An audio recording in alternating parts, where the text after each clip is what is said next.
Hello everyone, welcome to the Context Needed podcast, and as usual, being very unprofessional, I've just had to reboot my machine, and Ollie was Clockman yet again. So... I am the master. So yeah, as usual, very professional at the Context Needed HQ, which is actually 3 different houses in different points of the UK. So, I'm Kyle, here with Ryan and Ollie, as usual. You want to say hello, guys? Hello. What is up, my dudes? What is up, my dudes? It is not Wednesday, my dudes, but it could be. It could be somewhere if you're listening to us on a Wednesday. Yeah? Yeah, because you can listen to us. You can listen to us on Spotify. You can listen to us on Anchor. We're on quite a lot of things now, which is surprising to say how much time we haven't actually put into this, really, when you think about it. Hi, Danny. Yeah.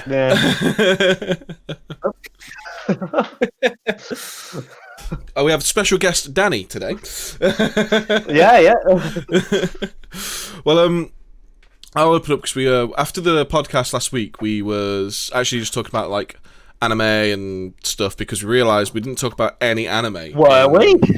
We always talk about anime. There's always at least. But that was the thing. I like how. It kind of came out. It was at the out because I don't think we actually spoke about it on the podcast. It was afterwards. I went, guys, oh my god, we did a whole episode without talking about anime. Then we spoke about anime, and now we're talking about anime. Well, it's like There's no escape. We was just talking about like I think I was like we got onto the point of like animes that we kind of grew up with. So like for me, like a lot of the things I grew up with, like it was obviously Dragon Ball Z, was Cartoon Network, 6 o'clock, pretty much bang on every day. Yeah, I watched that, but they also had. I think they started that maybe after about a couple of months of me watching Dragon Ball Z. They put a Gundam Wing straight after Dragon Ball Z, and that was it. I was hooked. That was my thing. I fucking love Gundam Wing, and I remember maybe watched. It got to the point. So back then, obviously Cartoon Network was a cable show in the UK. We only had one cable box in the entire house, and that was downstairs where my parents would watch TV. But we had I can't remember what it was called, but it was basically like a weird link to the TV in my parents' bedroom, where if we tuned into channel 6 on that TV, it would play whatever is playing from the, I think it was an NTL box at the time. That's how old this is. Yeah. Yeah. So I just basically asked them, because they always watch the news at 6 on Channel 3 or BBC or whatever. So he said, you don't use the NTL box at 6 o'clock.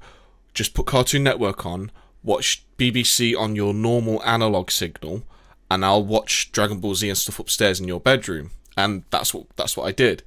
But after maybe, 11 episodes, 12 episodes of Gundam Wing, I think it was, Cartoon Network started realising, maybe Dragon Ball Z and Gundam Wing. Yeah, maybe this isn't right for kids. I mean, we've got Krillin who dies all the time because he's fucking useless. We've got a geopolitical warfare with child soldiers and assassinations on Gundam Wing. Maybe we should put this. There was like Samurai Jack as well. Oh, fucking Samurai Jack was awesome. Was quite violent.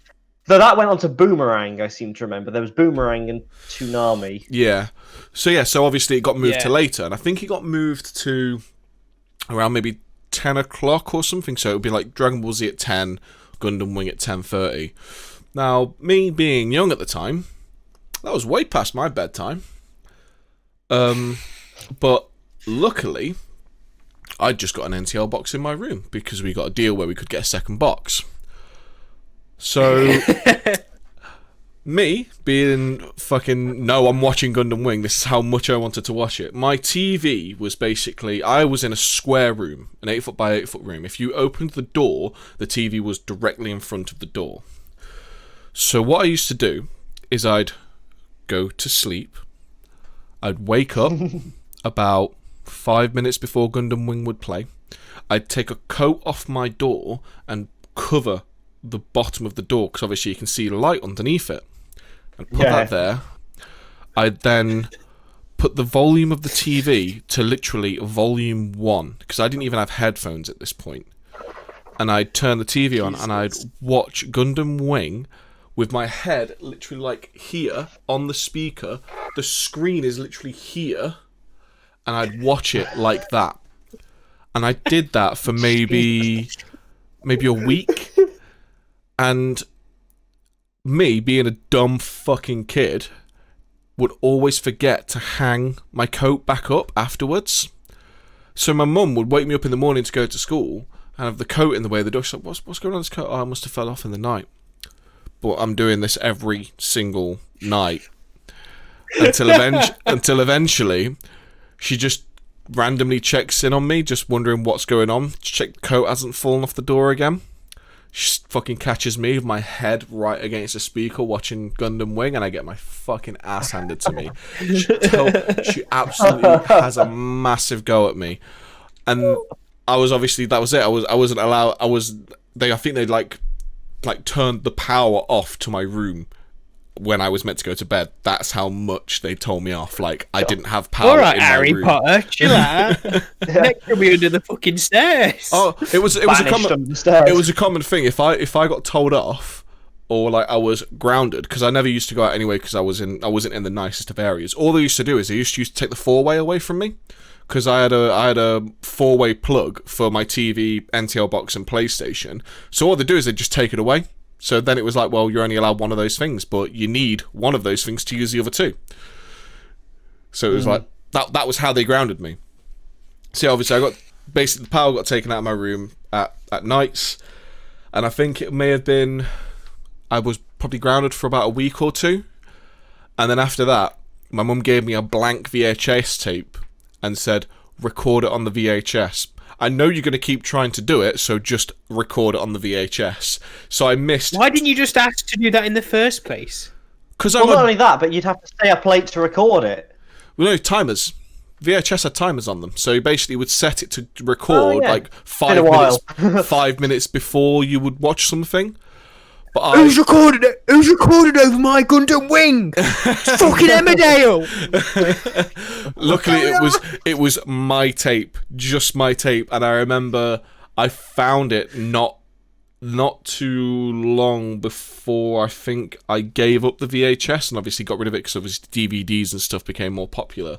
And I went and rewatched the VHS, and it had the last 3 episodes of Gundam Wing on it, and an episode of Viva La Bam. So it's like, oh man, that was literally what was on that tape, and I was like, man, that shit's my childhood right there. So that was how I got into Gundam Wing, and how Gundam Wing got me told off, and that's why it's part of my childhood, and it's a tattoo on my arm. Fair enough. I don't think I ever had to really... Which I think, because I remember... I definitely watched Dragon Ball Z when it was on Toonami, but I don't remember it being on late. Maybe they played it...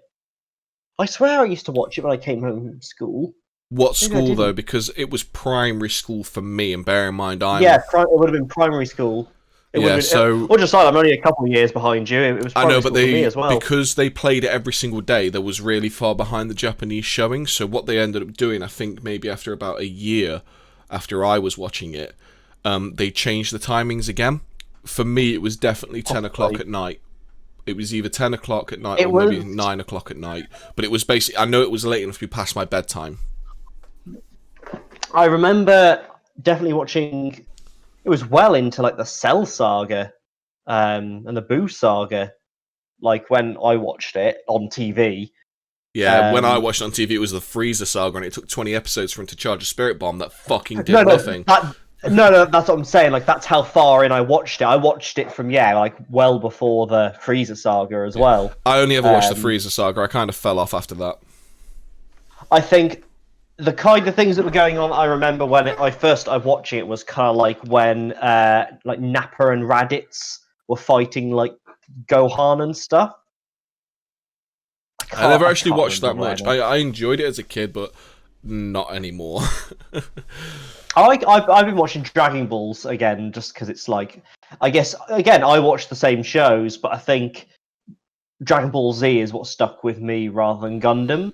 Yeah. I liked Gundam, don't get me wrong, but Dragon Ball Z, like, I used to like draw, like my brother Tom was really good at drawing like Dragon Ball art style, and he used to just draw Goku all the time offhand, and it would look really good. And I tried and wasn't as good at it, but like I used to try all the time. Stickman with spiky hair like that. that was my.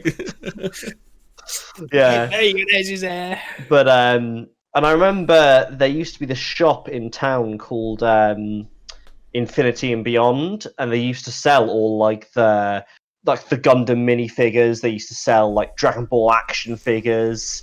Like they sold loads of really cool stuff. Like it's one of those shops that if it was around now, that would be my fucking jam. And I think they might still be around actually. I can't remember, but they're like it's a bit different now. Yeah. But like back then, It's yeah, full they of had Fortnite. like Fortnite Yeah, action basically. figures and Warhammer. it would be exactly that. But at the time, there was a lot of like I used to make the little Gundam figures, and they were pretty fun, to be fair.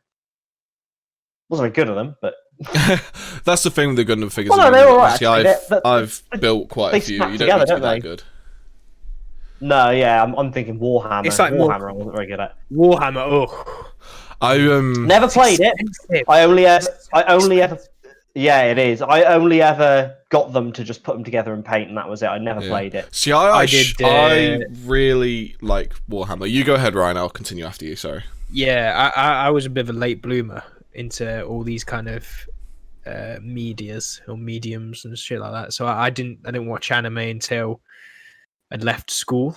Anyway, except for Pokemon and Why Yu-Gi-Oh! am I thinking of the you know, fucking the Bane basic quote from Dark Knight Rises? You've merely adopted the anime. Yeah. I was born I in literally it, have molded it. I hadn't seen a Don't get me wrong, senpai like- until I was but a man. I'd watched Pokemon.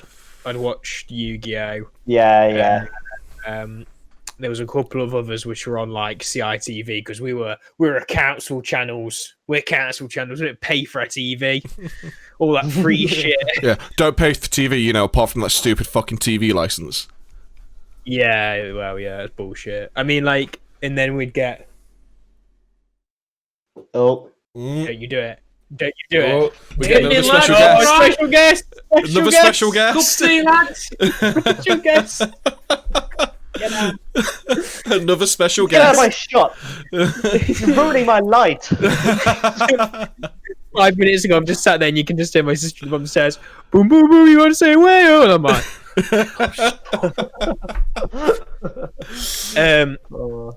yeah. So watching that was, I didn't really watch many of that, and then Warhammer I did 2 or 3 years ago. I like bought a few sets, and I like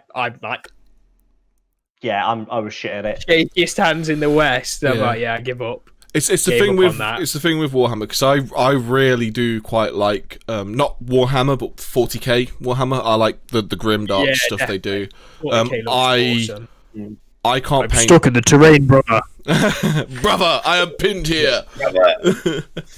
But no, I love like the design of it all, and I played the tabletop game once, which is a funny story actually. But I just can't paint them, and that's why I've never think ever they were gotten cool. into it. I like Yeah. Tau and Necrons and stuff. They're 40k, aren't they? Yeah, Tau is Yeah. basically space weebs. Space Weaves, Yeah. No, it was 40k I did as well. Yeah. I did a 40 bit of Tau, bit of Space Marine, bit of Necron. See, I really like Necrons, but again, I just wouldn't Yeah. be able to do any of the painting. But It's just Necrons, paint. They were so like Right as well.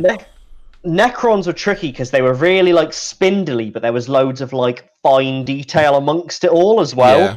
Like Space Marines weren't too bad. I found those. Okay, I've got a and feeling Tau were okay as well. the easiest ones to paint from the people I spoke to would probably be orcs, because if you mess it up, it doesn't matter. They're orcs; they're meant to be dirty.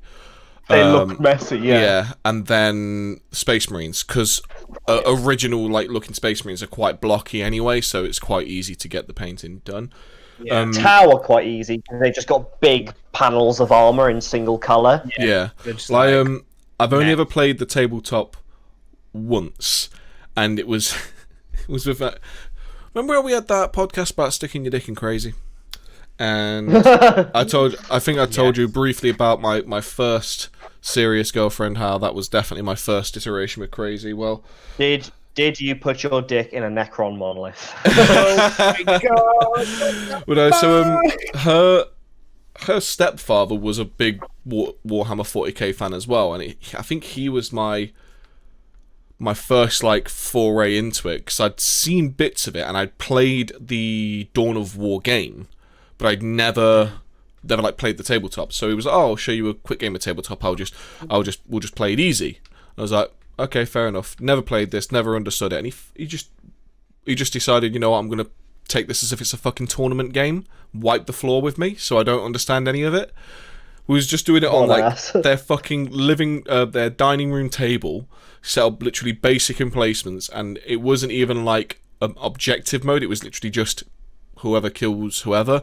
He had a fucking massive orc army, and I was Imperial Guard just trying to stop the fucking warg. And it was just like, yeah, nah, I'm just going to use all the abilities that you have no idea about because you've never played this, and swarm you and kill you within 2 turns. That's sat there wanking himself off about how good he is. Oh, so good at this! This kid's just getting wrecked by my orc army. What a fucking loser. Fucking virgin. God damn it. Yeah, literally just like, it's like prime, just like, oh, I'm so good at it. It's like, mate, I didn't even fully understand the rules. That's what I mean, it's just like... I mean, they've brought together this absolutely like epic concept and storyline, and then you just watch these not saying I'm not a nerd, but you just watch these nerds with rulers and dice, and you're just like, fuck my life, that looks like the most boring shit I've ever seen. It's one of those things where the way I see it is, I see it kind of like a D&D thing. So I've never played D&D, and I've always wanted to. And really, if you stand from the outside not understanding this, D&D is literally a few guys sat around a table with pieces of paper talking about stuff and doing missions and objectives. When you are involved in doing it, it's a massive adventure with where you roleplay your characters and things like that. And I see that kind of similar thing pulls across to the Warhammer tabletop game, because even though it's literally just measuring movements and stuff, I've got a feeling when you get involved in it and get into it, in your head you are imagining like the attacks and the explosions and shit. You've got to kind of treat it as if it is that kind of role play, kind of immerse yourself in it. I don't think I could immerse myself in it, mainly because my wallet would have been bled dry. Yeah, that's the other issue I have with it. It's so expensive. Such a money grab. And don't get me wrong, it makes sense. Like, in any business mindset, it's like, you want this better character? You've got to shell out an extra £10 for it. It made sense back when they used to be pewter models, and it made sense back when it was difficult to make the models. It's not. I had some pewter models somewhere that I did as well. Yeah. Yeah, some of the really old school ones. I went for an interview at Games Workshop. They were after they said they were after an audio mixer. I did the interview and it wasn't really an audio mixer as much as an audio producer. So I didn't get the role, but I got to go through their museum. They gave me free access to the museum as part of the interview, and seeing some of the older stuff is really fucking cool. Like, some of the stuff they have is cool, and they had this one place in there which is the I think it's called it's the biggest diorama in the world. And this diorama is literally about the size of my fucking living room, and it's it's got 2 stories to it. That's how big it is. They're so detailed, aren't they? It's everywhere you looked at this diorama, there was something happening. Everywhere, like, no matter where I looked, there was something happening, and it was incredibly cool, incredibly detailed. Well, going into like the cost of this stuff, I've just gone to the Games Workshop website. So, just for the codex, which is like the rule set for the Imperial Knights, it's £25. So they've come down in price over time. You can get all of this on the internet. Oh yeah, it might not be. Just get that one under the desk and grab that from. Let me just have a look for a basic Space Marine squad, just so we can see like a basic starter. Okay, so here we go.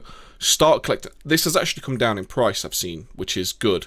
because it's something I've always thought they needed to do. When I first saw their start collecting like packs, which gave you basically enough to do like a small scale mission, the Space Marine one, which looks like it gives you like a good handful of figures plus their codex.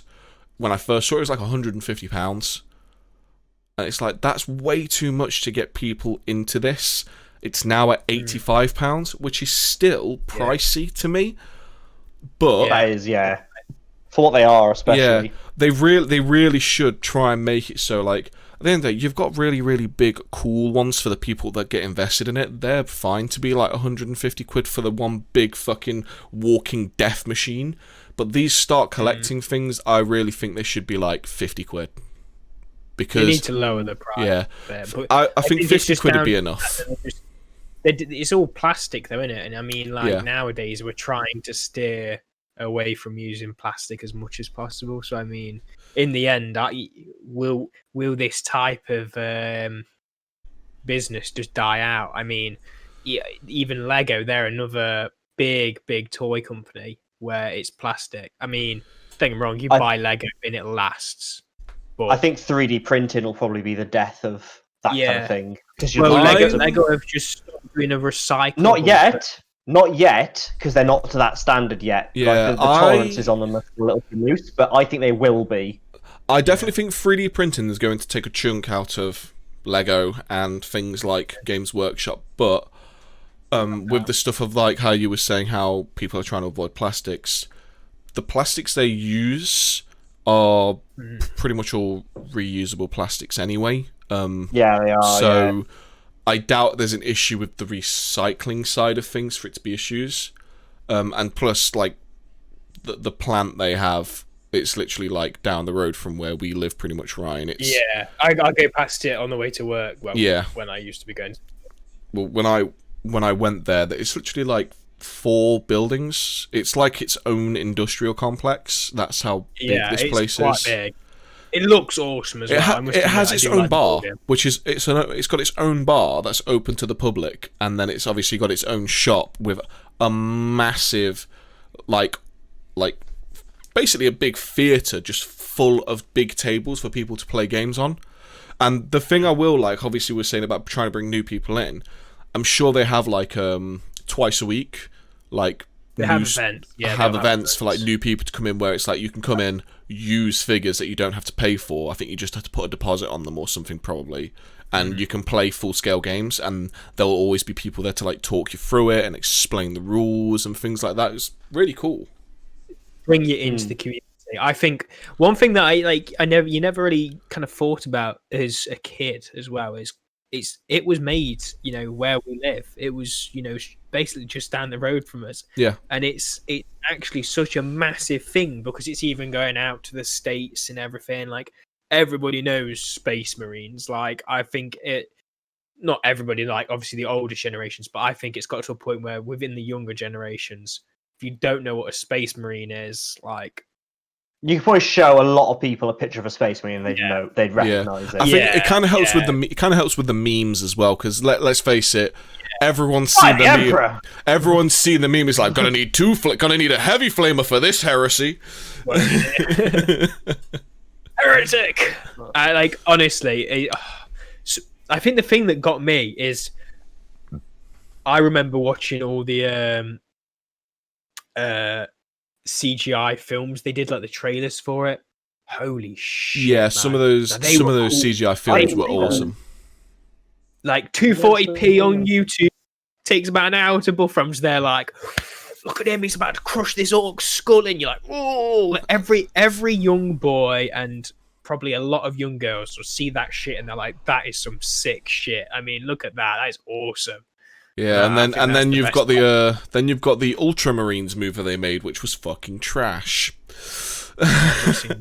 Don't bother. It wasn't very good at all. The CGI was not very good. There's actually been a series on YouTube at the minute that I've seen called Astartes, I think it's called.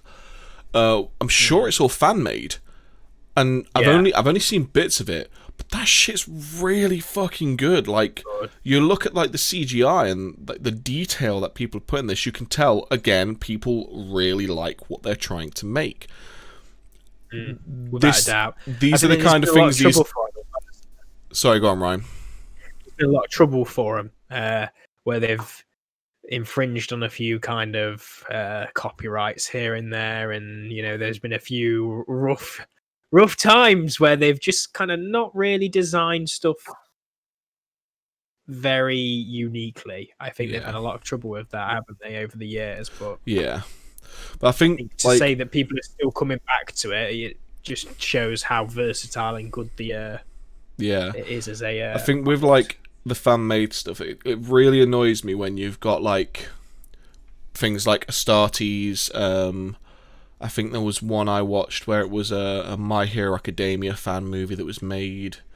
You get some of these like fan movies that are like really, really well done, and like they get shut down by some of these companies, and it's like that's I don't understand how any brand manager like can see this and just say no, you're not allowed, because at the end of the day, you are not having to pay these people to make cool shit that makes people look at your shit. You should really just be saying, well, no, this is where all it should be, is they should just be able to go, like, if it's on YouTube, they should go, right, that's fine, but just no, you don't get, you can't have a copyright on it. We will claim the copyright. We'll let you have it on YouTube, but we will claim a copyright for it. The problem is nowadays is businesses just don't care. Businesses are only bad money.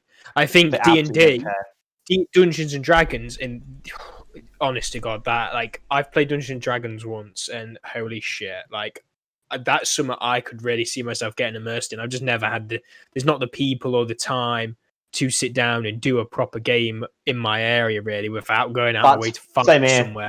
I think I want to try and sorry, just before you carry on, I was wanting to look at making like an online D&D group, which we can do, like just do something like this and just like have someone who's the dungeon master. Have someone who's the dungeon master who can mute everyone else and just say, shut the fuck up, I'm the dungeon master, listen for a minute. Well, we did do that basically, and also over Discord. I can't remember what the website was called, but there's like basically a thing for it that was quite good. But what I was going to say is, if you do like D&D and you do want to get into it, like, because I've only played it once myself. I've never played it. A really good podcast to listen to. Because it's really funny, but in listening to it, you actually just pick up the mechanics of D&D at the same time. And that's Not Another D&D podcast. It's some of the people from College Humor. But like it's Tom. It was funny. Tom who introduced me to it. It's 100 episodes long. It's literally just finished. I listened to it like all day, every day at work. Whenever I was out doing deliveries, it would be like podcast straight on. And really good. I recommend that. Like if you want to get more into D&D, I would say listen to that podcast. Because it's just hilarious. It's a great story, and also it's quite funny, but also just like it's really organic in picking up the mechanics. Critical Role, they're another one where they're on that kind of that level. I think Critical Role is fucking huge, like ridiculously big. So I can remember the Matt Mercer and obviously all these voice actors, Marisha Ray and everybody who do it. They came to London Comic Con a few years back. Holy shit! I've never seen queues like it when they were there. They're massive. They're actually massive, and it's actually really enjoyable to watch. My only kind of you've got to have a lot of time to dedicate to it, because I sat there and to get through, like, I only got through like 60 episodes of their second, like their most recent like series as such, but they're all about 4 hours each. They're like, oh my god, I'm never gonna. And like, if you drop off it like I did, you've got a lot to catch up on, because I was already catching up in the first place, and I got close and I dropped back off again, and it was just like, yeah, it's not gonna happen. It's not gonna happen. Yeah, I think that's the only problem with like watching them. Well, that one, just too much. That one I recommended. Yeah, it was 100 episodes long, and and some of the episodes are at the very least an hour. They're usually about an hour and a half, an hour and 20. Yeah, and see, sometimes that seems a lot more manageable to me. Like, that would be it's the issue I had with like some of the other podcasts. Like, I used to listen to like the Rooster Teeth podcast and stuff, and I do enjoy some of their stuff, but sometimes it was just like the podcast just goes on for too long, and it's like, I understand like it's fun to watch and you've got people watching it, but sometimes I don't want to have a 3-hour long podcast to watch. That's a very long time of my day to take up. I think the RT podcast was usually about, I think, what was that, like an hour and a half to 2 hours usually, I think it was. Yeah, they have had longer ones. It depends if they've got new topics and stuff. I think, like, I mean, the only person I really see a podcast of where it's stupidly long, like 2-3 hours, and I'll watch that, is Joe Rogan, because Joe Rogan just brings so many people in there, and he's always got a different topic. It's not just, you know, oh, look, we're listening to this again. They're talking about video games and that. Like, don't get me wrong, we talk about a lot of video games and that we talk about that kind of culture and stuff a lot, but just keeping it down to that condensed hour, just a bit over an hour slot like we do, where you kind of keep it nice and clean, and we're not just trying to think of stuff. I think that's what you've kind of got to get, that balance. And I think that's the only time I'll sit and go, I'm going to watch this 3-4 hour thing, is when it's Joe Rogan, or like if I was listening to the Critical Role, because it's a story. There is a story progressing. Yeah, I do like Joe Rogan's podcast. I don't listen to the podcast as a whole a lot of the time, because I don't get to listen to a lot of podcasts anyway, especially now that I'm not driving a lot, because that's where I usually would watch them. But some of the podcasts Joe Rogan's done, I've loved. Like, I think there was the one he talked about. He was like, oh yeah, it was ages ago, Floyd Mayweather wants to come to the UFC and fight Conor McGregor, and he's just like, he will get fucking killed. He should fight someone else. Yeah. Was the next fighter? That's like where he kind of originally started. Joe Rogan is a very, very, very good Taekwondo fighter. His kicks on heavy bags sound like fucking gunshots, but he is just all round with the fighting. Obviously he did the Fear Factor show, but he started, I think, just being like announcing for UFC a very long time ago. Like, everyone seems to think it was like when it was in its like renaissance period that he got in, but it's like, no, he joined them like, I think UFC 4, I think it was. UFC commentator. It's my favourite podcast of his. Oh, UFC 12, sorry. UFC 12, sorry. Go on. Him when he gets Alex Jones on, it's just some of the most fucking mental shit. Because I love that kind of conspiracy theory, you know, crazy kind of stuff that could be happening. I'm like, most films, they're like, this is like rubbish, but it just makes me laugh. Like, I was just sat there watching the first Alex Jones podcast with him, and I'm just absolutely wetting myself because it's just so funny. And I think that's the type of thing, is what you can go from watching that where you're absolutely laughing your head off at just the complete mashup of just what the fuck is this, to then watching him with somebody like Elon Musk or somebody else in science. He just has loads. He has all the I think good I was watching. He had a woman who was investigating like World War II and like the whole idea of German commanders and stuff escaping to South America and stuff like that. And you can watch a really serious one and still be just as enthralled with it, because he's asking the right questions as well. He knows how to progress the conversation in it. Well, talking another podcast, I was going to say, just before we segue from that, I was just going to say, what on the topic of podcasts, Nerdist is another good podcast. I can't remember, it was Chris. Shit, what's his name? Chris Hardwick was his name. I have no idea who you're on about. Now. But no, I've seen it. You've possibly seen him on a YouTube video without knowing who he is. But like, he's had like Tom Hanks. He has like big actors, but also he had like Bill Nye. He's had Brian Blessed. I think he had wow, that would be amazing. I feel sorry for the audio guy on that podcast when Brian Blessed would in. He's just having to sit there on the game meter like, oh god. He's there with his headphones like this, just held them away. He's just got chopsticks holding them in his is. I think it was that podcast, but what I like about it is that they don't talk about the stuff you'd think with those people. Like they were talking to Tom Hanks. Like Tom Hanks really likes typewriters and stuff like that. So like that, like they kind of go on that, and then Tom Hanks talked about this really funny. I'll link it in the general afterwards if you remind me. A blasting caps warning thing, because apparently blasting caps from quarrying used to just be lying around everywhere in the 70s. Apparently, so well, probably in America. Let's be honest. Yeah, exactly. But that's a good podcast. I recommend looking into, just because the amount of different people they have on it. Like most celebrities that not just actors, but they had like Bill Nye and stuff like that. That was a good one. Yeah, that's cool. Well, obviously, we've been talking about space and Elon Musk, and obviously something very, very cool has happened today. There was the SpaceX launch, that's the first launch I'd ever watched. I've never actually watched anything like that before, and it was absolutely amazing. Like, just seeing something like that is just so cool. Yeah, it's not something that's been kind of publicized a lot though. Like back in the day when they used to launch, it wasn't like you wouldn't be there like, did you know they're launching the rocket this week? You wouldn't hear about it. I think that's down to like the internet and obviously live streaming as well. Yeah.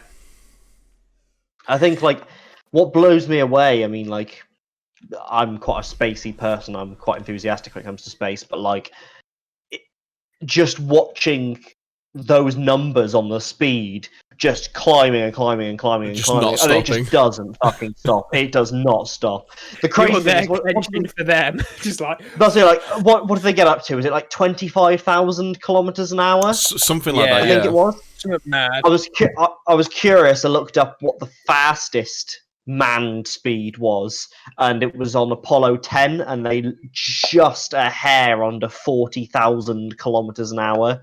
Fucking hell. Jesus Christ. That's for how fast they were going, you could at that speed you could circumnavigate the world in just over an hour, or go from, if you could draw a straight line end to end, you could do it in about half an hour. You could go through the earth in half an hour at that speed. You can't go through it though, because we all know it's flat. Just yeah, that is true. So yeah.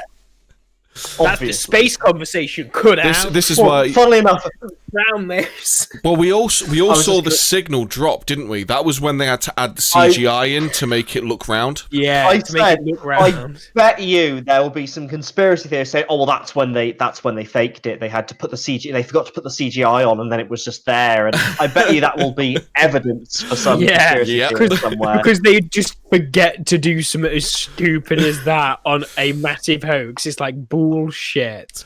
I think. Sorry, we forgot to put the fake on. Yeah. The best video ever is Buzz. Is Buzz Aldrin punching that guy trying to tell him he didn't go to space? I'm like, bro, what? This man Wait, been what? in space. You've not seen it. I've never even heard of this. Right, this guy. He's an old man now as well. But old. But this guy who comes up to him just looks like the biggest man-child asshole. Ever, yeah.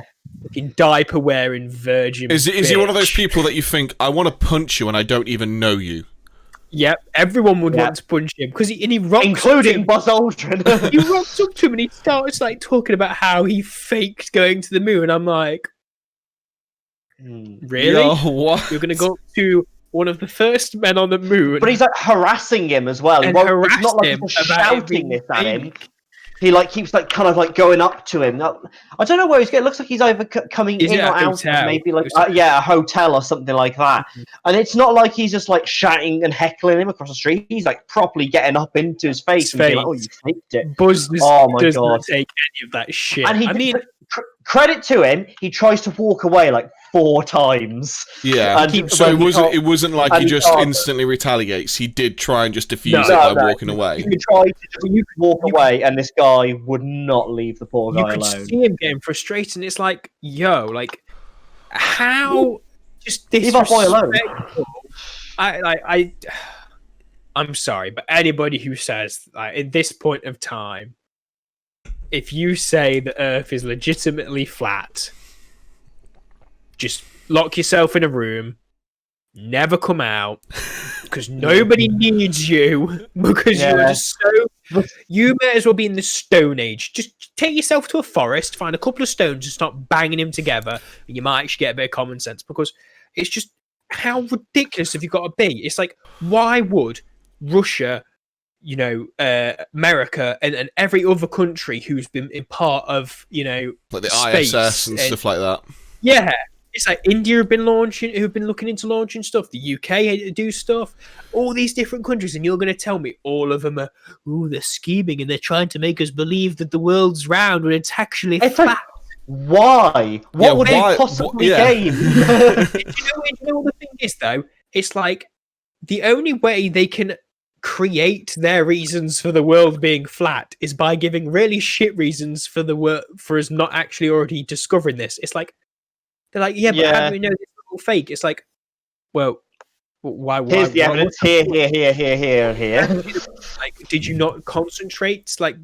Back, like, did you not look at the history of the space race? I mean, like, with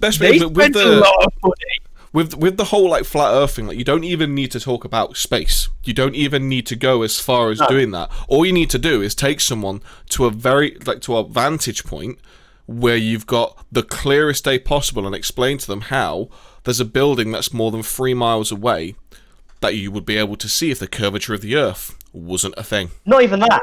You don't even have to do that. There's a basic experiment you can conduct by just 2 wells or boring 2 holes, like, I don't know, half a mile apart, and measuring the shadows.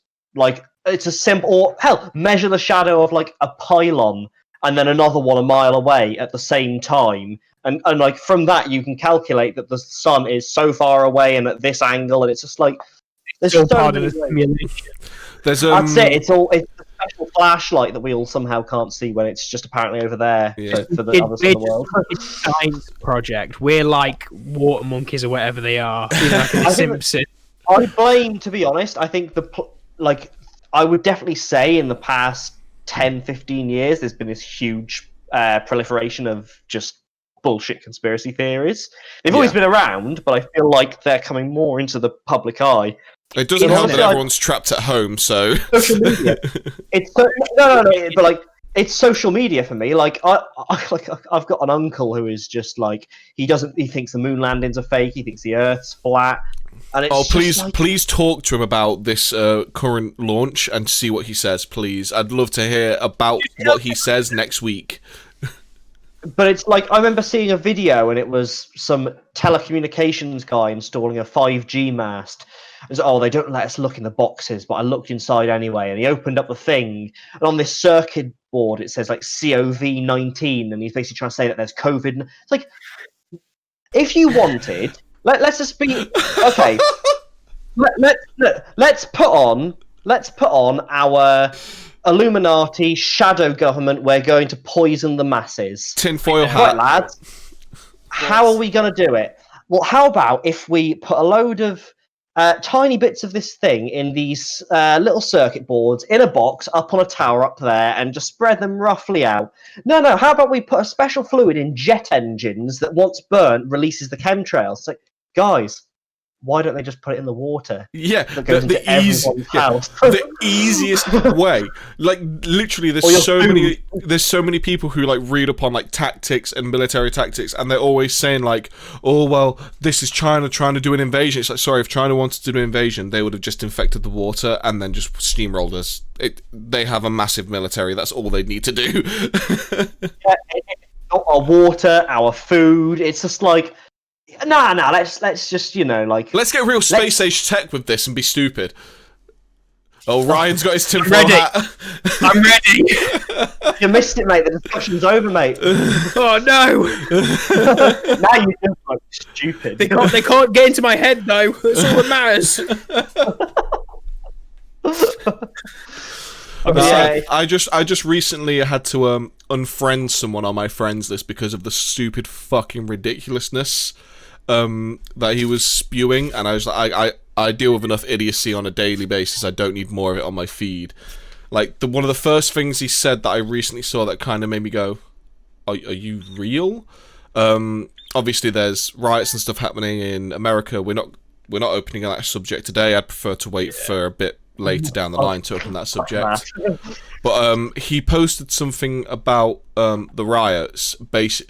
He was basically downplaying what had happened to. I'm really annoyed that I can't remember the guy's name who passed away.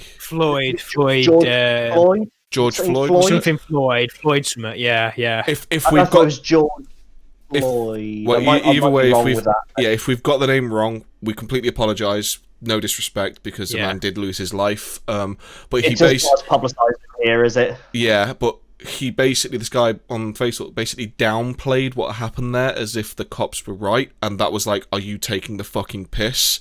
But then there was a post recently about COVID-19 and all the deaths that happened in the UK, and he'd shared it and then gone something stupid like, well, I bet 90% of those aren't even due to COVID, it's just some bullshit thing somewhere else. And I was like, no, that's it. I'm literally, that was the straw that made me just go, nope, fucking done. Don't want any of that shit on my feed anymore. It's not even an unfollow. It's just, let's just delete this shit. Literally, straight up done. Because I mean, they all walk around with hats like this, and they always kind of have that point on the top. But do you know what this actually represents? It represents how much of a fucking dickhead they are. Yeah. See, I've always found it funny how they'd have that point, but surely, like, you know, points like that are usually used for, like, you know, antennas to receive signals. Honest to God, people who like just people who come, like, they just sit there and they just see something on the internet and they're like, this must be 100% accurate. The worst. I will take this person's word and I will spread it twofold. The worst ones I've seen on Facebook, especially over this period, has been the people that say shit like, I've done my research, and it's like, I'm sorry, your friend's cousin's dog's walker who has a guy they work with who read knows a BuzzFeed article. Yeah. So that isn't research. That's Ollie has been banished. Shit, to they Shadow found Realm. us, boys. They found us. They're cutting us off. They've got to Ollie. They've got to Ollie. We need to protect. FBI, open up! It's that, I love that meme where it's like someone posts something and then it's that notification at the top, FBI, stay the fuck where you are. Yeah. Delete or it's like, delete that post now. Yeah. I watched a documentary, I remember on Netflix actually, about like flat earthers, and basically they did a load of experiments to prove the earth is flat, which funnily enough all proved that it wasn't. But there was It's still flat, though. But like, there was a guy raised a really valid point, and it's that really these people are just scientists who have kind of been failed by the system, because it's good to be inquisitive and to want to have a hypothesis and go out and, you know, try and prove it. But then the problem is that they'll either cherry pick their evidence or just keep doing tests until they see the result that they want to see. Yeah, and which isn't how it should be. No, it's very easy to mock them, and don't get me wrong, I absolutely fucking mock them, because some of them are so blinded, and you can present as much evidence as you want and they won't listen. But at the same time, like, I kind of feel sorry for them in that, like, yeah, they're kind of like, they've got that same spark as people who are interested in science, but there's this weird thing where they just, I don't know where they just put it into the wrong thing. They're just getting so focused on this one point where they could be going to like a different point. They've got that inquisitive mind, but then they're just kind of, it's kind of misdirected, and they don't quite understand. It's a shame. It's very weird when you like look at some of them, because like you say, they were doing like experiments and things to like try and prove their hypothesis. But when you think about it, like, they've got the smarts. They are smart because they've got the smarts to go out and do an experiment to try and prove a hypothesis, rather than just saying this is what it is. They're actually going out, doing the maths, trying to figure it out. And it's like, they've obviously got brains there to be able to do that. It's just like you say, it's a shame that they've been failed in such a way that they don't seem to understand that once you make a hypothesis and you do your experimentation and your experimentation proves your hypothesis wrong, then your theory, by the end of it, has to basically state this was my hypothesis. We did this experiment. It was proven to be completely wrong. This is something I need to look into for future, kind of thing. Like, it needs your hypothesis shouldn't be your end point. It is your start point. It is your question. That's what it has to be. Yeah. It just. I mean, like, the problem is that every time they were proved wrong, they just move the goalposts to try and kind of make it work for them. And it's best of three. But every best of five. All they were managing was to not. But every single time they'd prove themselves wrong. I just, oh guys, for God's sake! You know, my statement is to them: find the edge of the world. Yeah, why has no one done it yet? Yeah, well, find the edge of the world and tell me. No. Better one. Find the edge of the world. Find the edge of the world, and then fucking jump off. Just yeet yourself off that shit, because the problem is that they will always find an excuse. You could just say, okay, charter a flight and fly that way, and here's your heading, fly. Keep flying until you find the ice wall. Okay, why didn't you find the ice wall? Oh, well, clearly the pilot was in on the conspiracy, and the government used their thing to change the heading of our plane. It's just like, have you not considered that maybe you're just wrong? It's just like... It's okay to be wrong. I'd love to find like a pilot that believed in flat Earth, because you could literally say to them, well, go get your own plane. Fly it yourself, because you literally have the ability to do that. And you could have multiple instruments just in case one of them gets controlled by the government to make sure your heading is the right direction every time. Or even so, just have a compass. Yeah. Oh, obviously the government just gave them a bugged compass. Obviously, you'll watch me, man. You'll never win. You will never win with these people. They will always seeing everything I do. I mean, I think like that kind of ties into people. Like, have you ever seen those like documentaries on the cults and stuff in America where people think which these one? people? Yeah, there's quite a lot of honest them. God. Which one? Let's be honest. Unfortunately, a lot of them are in America, but these people are just so brainwashed into thinking this like 50-year-old has been. It's the Messiah. Yeah, it's the Messiah. I think my favorite. Doing all these things, and it's like, what? Who sat there and just went, This sounds totally right. This guy just comes up to me. He's like, "Hey there, I'm God's son," and they're like, "I have to follow him." Woo, I knew him. And they're all living in some like shanty town. my favorite one of these. I know technically they're not a cult, but I'm sorry if you've watched any documentary on them. They are a fucking cult, and that's the Westboro Baptist Church. Oh yeah, I've not watched stuff on them. But they are just. If you haven't watched, terrible people. Yeah, if you haven't watched anything on them, Ryan, just go and watch Louis Theroux's documentary on them. It's just a one. Yeah, it's just a 1 episode thing he did with them. I think it's on Netflix as well at the minute when I last looked. But I remember watching the show and getting angrier and angrier at these people because of the kind of bullshit they're pulling, and like I've seen like news articles on them. Well, they're the people that stand out. They kicked off a couple years ago. Go on.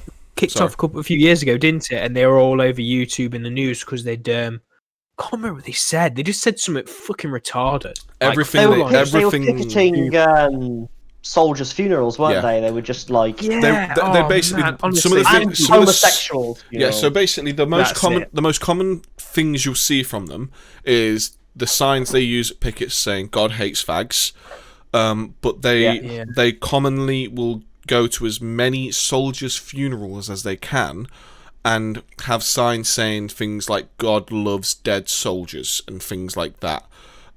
One of the beliefs that their patriarch pushes is if you die an unnatural death, then you are going to hell.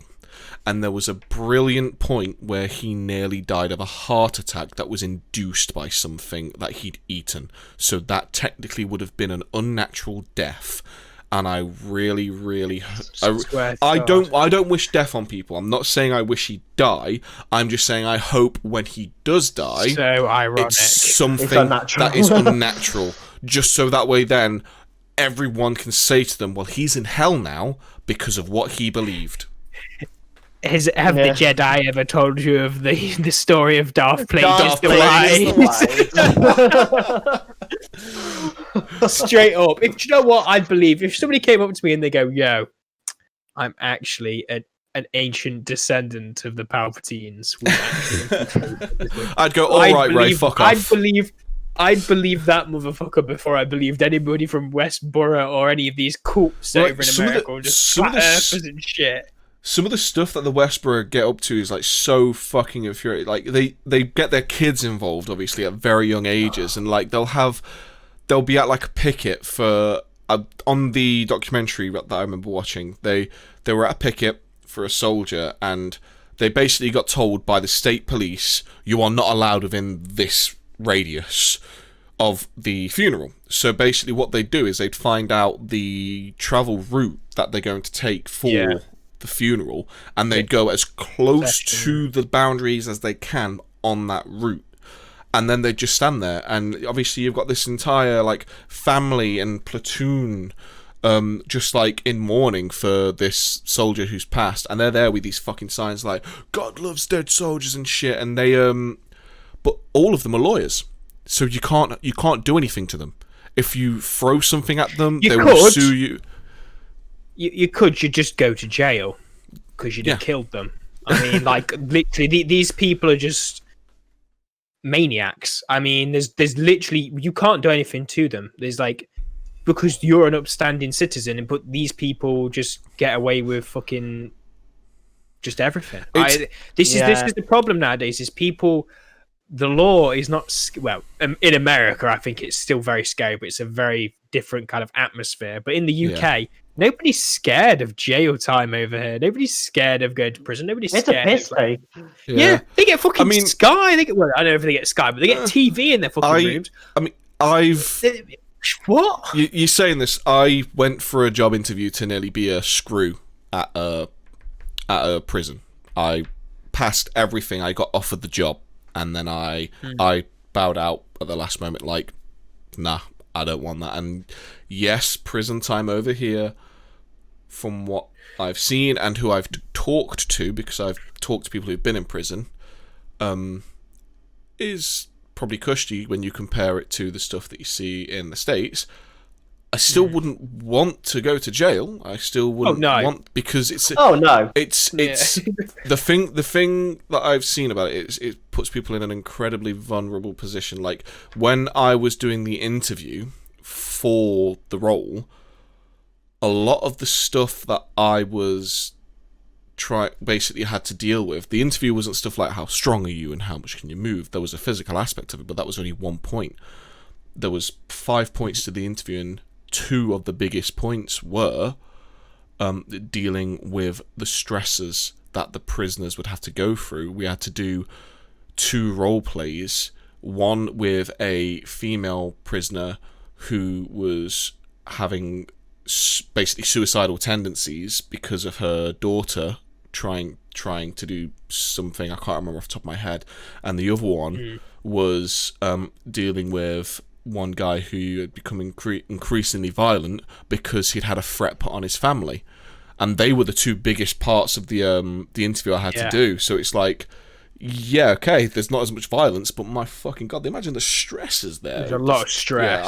Yeah, absolutely. I would want that. There's one of the people who lives near me. They're a prison warden, and I sometimes you just see him come home and you see him like park up, and you're just like, today's not been the best of days. Yeah. You can tell. You can just see. But you can see that on anybody. You can see when somebody's drained. Yeah. I mean, I think the thing is that I think what kind of puts it into aspect, like from my perspective on things, is like we're sat here obviously in the midst of this massive pandemic, and you see people like, but what about the prisoners? I'm like, I hate to break it to you. They're used to it. I don't think they, like, don't get me wrong, they should have a priority because they are still people in the end. Yeah. But they have committed a crime. That's why they're in prison. And depending on that crime, really, they should lose the priority as they go. So, I mean, if you've done petty theft and all that, I'm like, yeah, not too bad. You're like some fucking homicide murderer, you know, or some serial killer, shit like that. Yeah, mate, I couldn't give a fuck if you get COVID, to be honest, really. I mean, there's probably 6 or 7 people who are dead because of you, and some fucking Janine in Hull is posting. She's like, but what about the prisoners? If anything, they're actually in a very safe environment because it's a long process to get to the actual prisoners, and they're pretty much in, not sterile as in where they are is clean, but sterile as in the boundary between a prison area to the outside world. Yeah. Why do you think when it comes to like zombie apocalypse stuff, everyone wants to go to a prison? Because they are designed to keep people out just as much as they are designed to keep people in. That is the way they're designed. Yeah. Yeah, I think the thing is that's just there, like, people, when you see people posting this bullshit, they're like, but what about their family, or what about this person's this and this? You're like, what the fuck you on about? He just killed 10 people and fucking crashed a school bus into a nursery and stole from a bank. I want to know what prisoner you're on about. This seems like someone that would be very, very highly publicised. I'm just coming up with like all like the most bizarre and like ridiculous. He crashed a plane into an orphanage. Oh my god! And the plane was full of special needs people. The plane had a school bus in the cargo hold. Full of children. Do you know what I mean? It's like people kind of there'll always be some nutter who's sat there going, but what about this person? Like, you know, when it's like the most dire time ever, you really concentrate on this one thing, and then they'll just come out and be like, but what about the prisoners? Yeah. I mean, when you're on about that, like bringing it back to like the Westboro Baptist Church and things like that, it's the weird thing with free speech. Free speech is brilliant because at the end of the day, everyone. It's annoying how we technically don't have that in the UK. We actually don't have a free speech law, which is why they're able to shut us down a lot of the time, which is really bad in my opinion. But it also protects us from the stupidity of things like Westboro Baptist Church, because if Westboro Baptist Church came over to the UK, they would be arrested for hate speech. They would be arrested for probably be able to be arrested for terrorism, because what they are doing is inciting terror in people at time. Yeah. So the free speech is great, but also a crux in. There's limits. Limits. Like, it's context. I mean, I think our podcast says it all. Context needed. Context is always needed. Definitely. That's the problem. I mean, like, you could take something somebody says, like somebody could say Hitler's actually a great guy, but whatever. And people will just take that. They'll take that clip and they'll go. They'll take the sentence. They'll take the sentence before the but. And that's. The thing is though, there's cases of that leading to charges in cases where people are being wrongfully, sentenced and given, fines, possible prison time. Remember Count Dankula? Count Dankula for his Nazi pug. It's a joke. Yeah. It's a pug that doesn't joke. I haven't watched a lot of Count Dankula's stuff, so I do need to watch some of his stuff. I'll give you the quick context. Basically, it was his girlfriend's dog, wasn't it? And basically, to annoy her. Well, it's his wife now. They're married. Yeah, their dog, basically this little pug. He conditioned the dog to basically say, "Should we gas the Jews?" It'd get up all excited. But as he said, it was just and he was right. Like when you watch the interviews with him, it's like, no, I don't think that at all. I was just making the juxtaposition of a cute dog getting excited at such a horrible statement. Yeah, but that's all humour is. That's what I mean. He didn't do anything wrong. He didn't break any law. No, he didn't actually get a group of Jewish people. He didn't actually put them in a chamber, and he didn't actually gas them. I mean, I'm pretty sure that kind of gives you it's like if he actually went out and did that shit, it'd be like, yeah, fair enough. Fair enough. It's just concerning. Getting excited about it. What's that pug gonna do to you? It's concerning that it's at the point that it's almost like thought crime at this point in this country.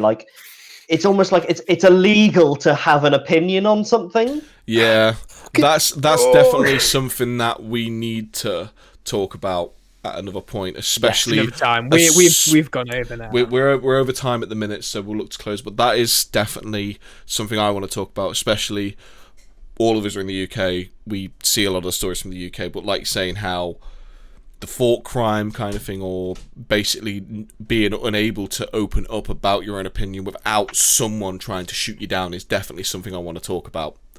Probably next week, actually. See, just keep it going, kind of thing.